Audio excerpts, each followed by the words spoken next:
नमस्कार दोस्तों। आज की इस वीडियो में हम कैसेट किंग कहे जाने वाले गुलशन कुमार के बारे में बात करेंगे कि कैसे एक जूस की दुकान से सबसे बड़ी म्यूजिक कंपनी टी सीरीज तक का सफर और संगीत की दुनिया में एक पूजनीय दर्जा प्राप्त करने वाले गुलशन कुमार के जीवन, कत्ल और कत्ल की घटनाओं पर चर्चा करेंगे कि कैसे मशहूर अंडरवर्ल्ड डॉन दाऊद इब्राहिम का नाम इस हत्या से जुड़ा, क्यों हत्या के बाद नदीम शैफी देश छोड़कर भाग गया और क्यों अभी तक भारत सरकार उसे वापस लाने में असफल रही, क्यों हत्या के आरोपी अबू सलेम का नाम इस केस में दर्ज नहीं किया गया और टिप्स के मालिक रमेश तुरानी का इस कत्ल से क्या नाता था। जानेंगे इन सभी सवालों के जवाब आज की इस वीडियो में। बने रहें वीडियो के अंत तक। लेकिन उससे पहले जिन्होंने हमारे चैनल को सब्सक्राइब नहीं किया वो हमारे चैनल को सब्सक्राइब कर लें और वीडियो को लाइक और शेयर भी कर दें। दोस्तों, गुलशन कुमार का जन्म 5 मई 1956 को दिल्ली में हुआ था। उनके पिता का नाम चंद्रभान था। गुलशन कुमार 1980 से 1990 के बीच धार्मिक गानों के लिए प्रसिद्ध थे। गुलशन कुमार के पिताजी दिल्ली के दरियागंज में 1970 से 1980 के दशक में एक जूस की दुकान चलाया करते थे। गुलशन कुमार उस जूस की दुकान पर बैठकर अपने पिता की काम में हेल्प किया करते थे। धीरे धीरे उसी दुकान में जूस के साथ साथ गुलशन कुमार ने कैसेट की दुकान खोल ली और वहीं से उन्होंने कैसेट को किराए पर देना शुरू कर दिया। कैसेट और जूस की दुकान अच्छे से चलने लगी। इसके साथ ही कैसेट को रिपेयर करने का काम भी शुरू कर लिया। धंधा अच्छा चलने लगा। फिर उन्होंने सोचा क्यों ना खुद की कैसेट बनाकर बेची जाए। उसके बाद उन्होंने खुद की सुपर कैसेट नाम से म्यूजिक कंपनी खोल ली और धार्मिक गीत रिकॉर्ड कर बेचने लगे। उस समय मार्केट में 30 रुपए की कैसेट मिलती थी। वहीं पर गुलशन कुमार अपनी कैसेट 10 रुपए से भी कम कीमत पर बेचने लगे, जिससे उनका यह कारोबार तेजी से बढ़ने लगा। इसके बाद उन्होंने बहुत सारे नए चेहरों को भी संगीत की दुनिया में उतार दिया, जिनमें से एक नाम अनुराधा पौडवाल का भी आता है। अनुराधा पौडवाल के अलावा सोनू निगम, कुमार सानू, सबीर कुमार, मुन्ना अजीज जैसे नाम शामिल हैं, जिसमें यह लोग बढ़िया से कैसेट रिकॉर्ड करते और बेच देते। इसके बाद उन्होंने म्यूजिक डायरेक्टर को भी मौका दिया, जिसमें से नदीम शर्मन बहुत फेमस रहे। गुलशन कुमार हमेशा नए लोगों को ही कामयाब होने का मौका दिया करते थे।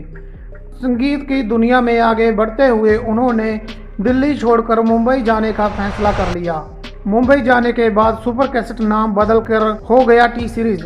इसके बाद उन्होंने कुछ फिल्मी गानों का प्रोडक्शन भी शुरू किया। वहां पर भी फिल्मी गानों का प्रोडक्शन अच्छे से चलने लगा। टी सीरीज कंपनी अपने सस्ते प्रोडक्ट के लिए जानी जाती थी। धीरे धीरे यह लोग काफ़ी लोकप्रिय हो गए। उसके बाद गुलशन कुमार को फिल्मों में गाने के लिए भी ऑफर मिलने लगे। 1980 से 1990 के बीच मात्र 10 सालों में उन्होंने काफ़ी शोहरत हासिल कर ली। 1990 से 1995 के बीच म्यूजिक इंडस्ट्री में 65% म्यूजिक पर टी सीरीज का ही कब्जा था। इसी दौरान टी सीरीज का टर्नओवर 350 करोड़ हो गया था। उस समय एक फिल्म आई थी आशिकी, जिसके सारे गाने हिट हुए थे। फिल्म का म्यूजिक दिया था नदीम शर्मन ने। इसके बाद ही दोनों बहुत बड़े म्यूजिक डायरेक्टर बन गए थे। इसके बाद उन्होंने बहुत सारी फिल्मों में संगीत दिया जो सुपरहिट रही, जिनमें से साजन भी एक थी। उस समय बॉलीवुड के जितने भी गाने आते थे टी सीरीज उनको प्रोड्यूस करती थी या फिर कंपोज किया करती थी। गुलशन कुमार की यह खासियत थी, उन्होंने हमेशा नए टैलेंट को ही मौका दिया। कुछ समय बाद गुलशन कुमार और नदीम के रिश्तों में कड़वाहट आनी शुरू हो गई, जिसका कारण था कि नदीम शर्मन ने एक एल्बम बनाया था हाय जिंदगी, जिसके कुछ गाने खुद नदीम ने गाए थे। नदीम की आवाज़ अच्छी नहीं थी, जिस कारण एल्बम फ्लॉप रही। लेकिन नदीम इसका कारण गुलशन कुमार को मानता था। उसका मानना था कि गुलशन कुमार ने उसकी एल्बम को ठीक से प्रमोट नहीं किया, जिस कारण एल्बम फ्लॉप हो गई।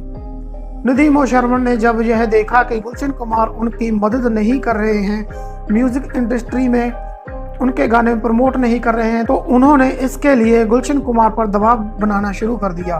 गुलशन कुमार ने नदीम से यह कहा कि आपके गाने लोगों को पसंद नहीं आ रहे हैं, इसलिए आप गाना मत गाइए। उसके बाद भी नदीम ने गुलशन कुमार पर यह दबाव डाला कि हमने जैसे भी गाने गाए हैं आपको प्रमोट करने होंगे।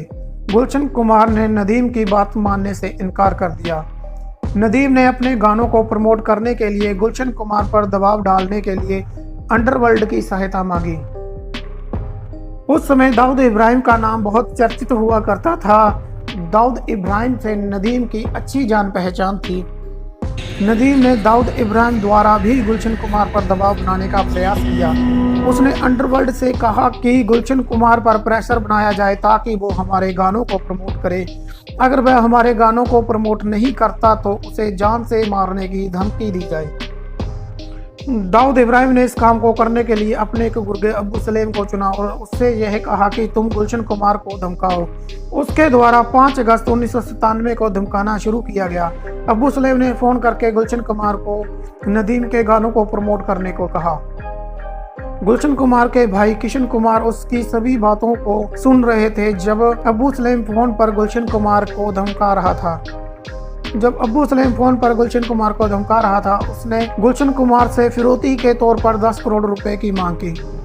5 अगस्त 1997 के बाद 8 अगस्त 1997 को एक बार फिर अब्बू सलेम का फोन आया और कहा कि लगता है कि तुमने हमें सीरियसली नहीं लिया।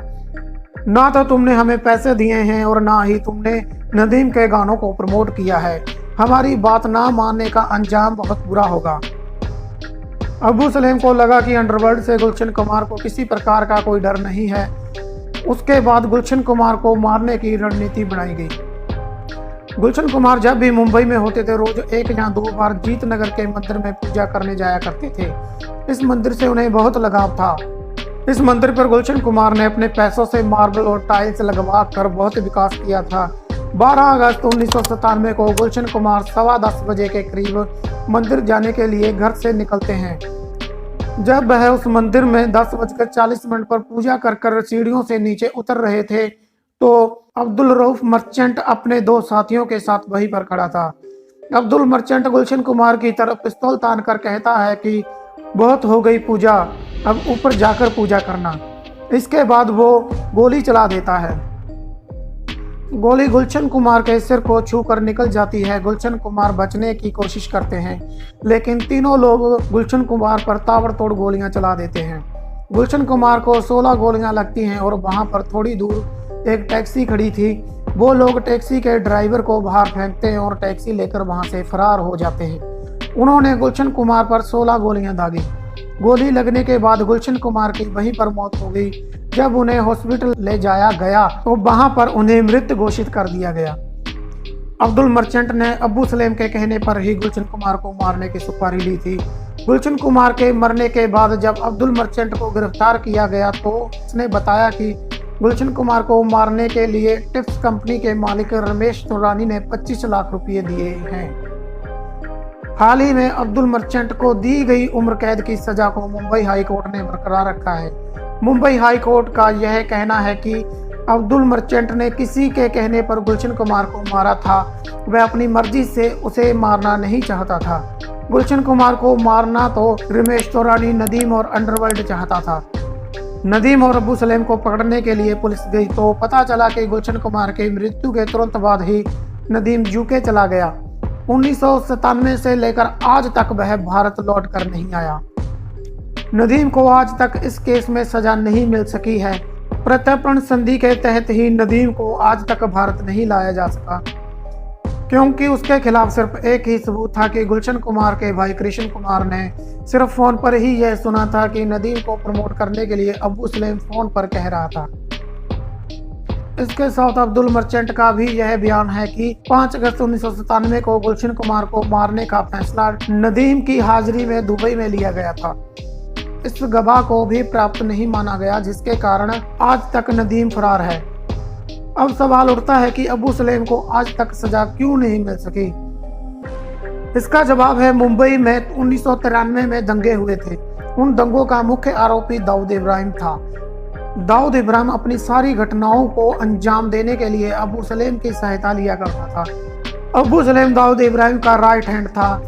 उसको 2005 में पुर्तगाल से भारत लाया गया था, लेकिन उसके ऊपर गुलशन कुमार के मर्डर का केस नहीं चला, क्योंकि जब भारतीय पुलिस पुर्तगाल से अबू सलेम को लेकर आ रही थी, उस समय पुर्तगाली सेना ने भारतीय पुलिस से पूछा कि आप इसे क्यों ले जा रहे हैं, तो उन्होंने जवाब दिया कि 1993 में हुए दंगों का मुख्य आरोपी है। उस समय भारतीय पुलिस अपने एफिडेविट में यह बताना भूल गई थी कि यह गुलशन कुमार के मर्डर का भी आरोपी है। पुर्तगाल को भारतीय पुलिस ने अपनी एफिडेविट में यह बताया था कि यह 1993 में हुए दंगों का आरोपी है और कोई अन्य केस इसके साथ नहीं जोड़ा गया। सुरक्षा एजेंसियों से हुई इसी भूल के लिए आज भी अबू सलेम के ऊपर गुलशन कुमार के मर्डर का केस नहीं चलता है, जबकि अबू सलेम के इशारे पर ही गुलशन कुमार की हत्या की गई थी। कोर्ट की उपस्थिति में उसे गायब दिखाया जाता है।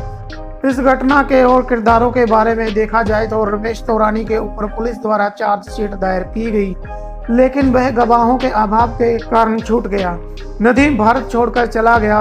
अबू सलेम के ऊपर गुलशन कुमार के मौत का कोई केस नहीं चला। अब्दुल मर्चेंट को 2005 में गिरफ्तार कर लिया गया था, लेकिन हाई कोर्ट में उसने मां की बीमारी का बहाना लगाकर पैरोल हासिल कर ली थी। उसे पैरोल पर रिहा किया गया था, लेकिन वह देश छोड़कर भाग गया। लेकिन बीएसएफ ने बांग्लादेश के पोस्ट से 2012 में उसे एक बार फिर से गिरफ्तार कर लिया गया। हाईकोर्ट ने उसकी उम्र कैद की सजा को बरकरार रखा है। इस घटना में जितने भी किरदार जुड़े हुए हैं, उनमें से सबसे बड़ा किरदार अंडरवर्ल्ड का है। यह उस समय की घटना है जब मुंबई में सरकारें भी अंडरवर्ल्ड के इशारों पर चला करती थी। यह वह दौर था कि जिस समय फिल्मी सितारे अंडरवर्ल्ड का नाम अपने साथ होना गर्व की बात मानते थे, लेकिन धीरे धीरे मुंबई से अंडरवर्ल्ड का खात्मा हो गया है और सारी चीजें सामान्य हो गई हैं। इस कहानी में बस इतना ही। मिलते हैं अगली वीडियो में किसी और क्राइम की कहानी के साथ। तब तक के लिए जय हिंद।